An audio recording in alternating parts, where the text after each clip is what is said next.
This is the level of imbalance Israel faces when you combine the forces of Syria, Jordan, Iraq and Saudi Arabia. Manpower 4-1, artillery 7-1, tanks 3-1, and combat aircraft over 2-1. These countries in turn can seek support from the entire Arab League. The total stockpile of arms bought by Arab countries has cost $150 billion. The Arab countries are not only buying weapons in vast quantity, but of super quality from East and West. The Soviet equipment they are receiving is also state-of-the-art. In the past, Israel has taken comfort from its technological edge. Recent Arab purchases have clearly reduced this safety margin. Arab armies are now highly mobile and have great offensive potential. Arms trends are towards greater range, accuracy and destructive power. A new phase in the arms race, long-range surface-to-surface missiles. The Saudis have Chinese strategic missiles, range 2,500 kilometers. The Syrians have Soviet-supplied Scud-B and SS-21s. Chemical warheads now in production in Syria can be fitted. And Israel's population centers are directly threatened. A special threat is the purchase of control, communication and intelligence-gathering equipment, mainly from the West. 5 AWACS are operating from Saudi Arabia. They could supply battle intelligence to Arab armies from such long ranges that they need never appear to be directly involved in a war. This fighter control could mean an Arab airstrike potential, which would cover the whole of Israel. We are in Tel Aviv. Imagine an aircraft taking off from Damascus in the north or from Mafraq Air Base in Jordan in the east. Minutes flying time from Israel's border. Until it reaches our border, it's anyone's guess whether that aircraft is on a routine mission, on a training flight, or whether it's hostile. We cannot react. But once it crosses our border, a countdown begins.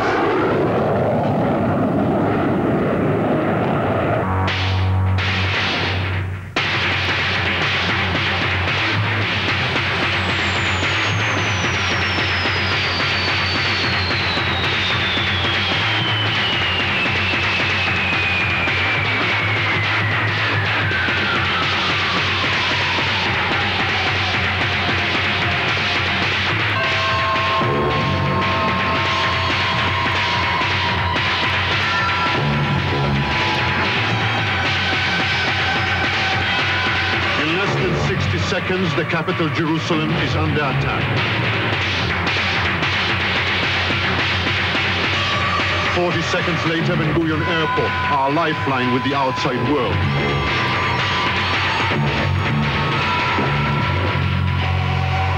In less than 4 minutes, Tel Aviv, the coastline. These are the hair-trigger margins with which we live. But air attack is only part of our problem. This is where we are exposed to the greatest danger, a frontline position in the Golan Heights. This is an Israeli lookout post on the border with Syria, eyeball to eyeball, with a neighbor actively preparing to overrun us. This is where the lack of strategic balance is suddenly very real. You're not just talking statistics, you feel that the margins of defense are very narrow indeed. I'm visiting this post with Brigadier General Yossi Ben Hanan.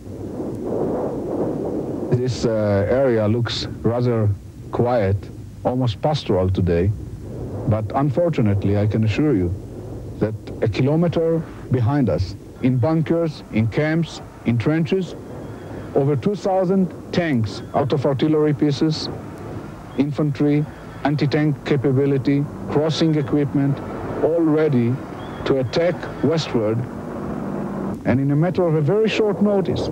Since it is a standing regular army, they can jump on those tanks and attack, and this plateau will be filled with fire and smoke, and a very limited number of standing regular army units of ours will try to stop this surprise attack, if it happens, and wait until our main bulk of the reserve units will be mobilized and come to reinforce the defensive line. So I would say that the main daily defensive dilemma of the IDF in the Golan Heights is how to decide what will be the number of regular standing army units that we have to deploy here in order to deal with the first attack, with the initial surprise attack, and how we can guarantee the reinforcement of these very small regular army units by the reserve components. This is the daily dilemma of the defense of the Golan Heights. So how do we keep some sort of balance in the strategic equation? How do we maintain our deterrence? Well, our strategic ties with the United States are very important, but it is up to us to ensure early warning, to update our weapon systems, and keep our forces at a high level of combat readiness.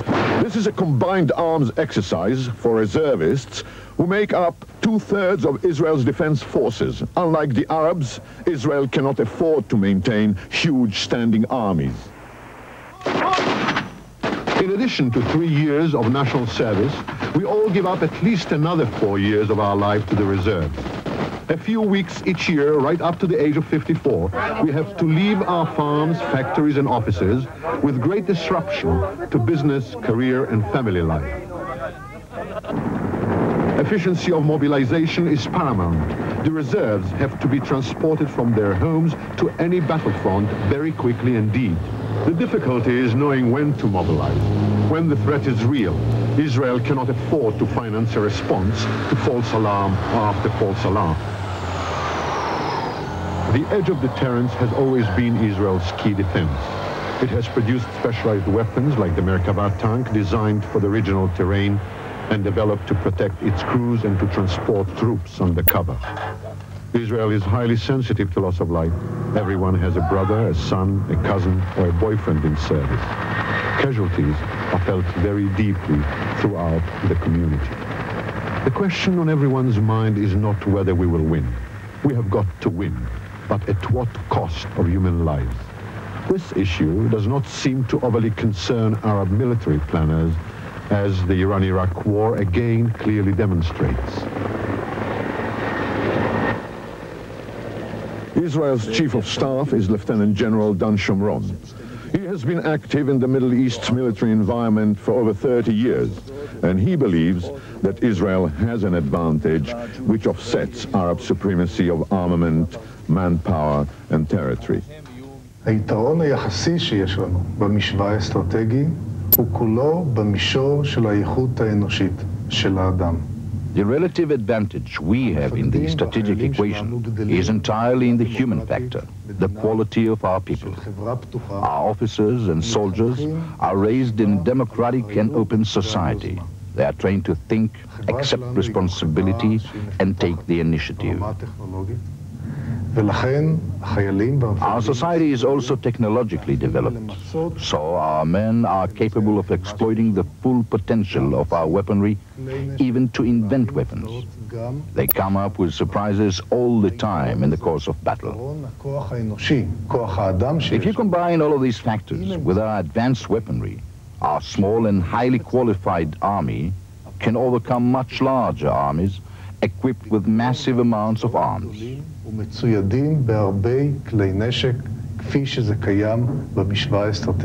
Naturally, we would prefer to prevent war by sheer deterrence, and we hope we'll never need to prove yet again that although we are small, we still have the edge in war.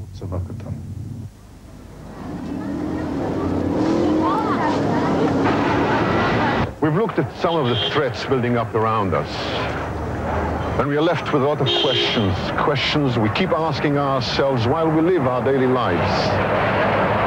How do we maintain the strength to dissuade Arab countries from hostilities or all out war against us, and simultaneously keep building our civilian industries, our agriculture?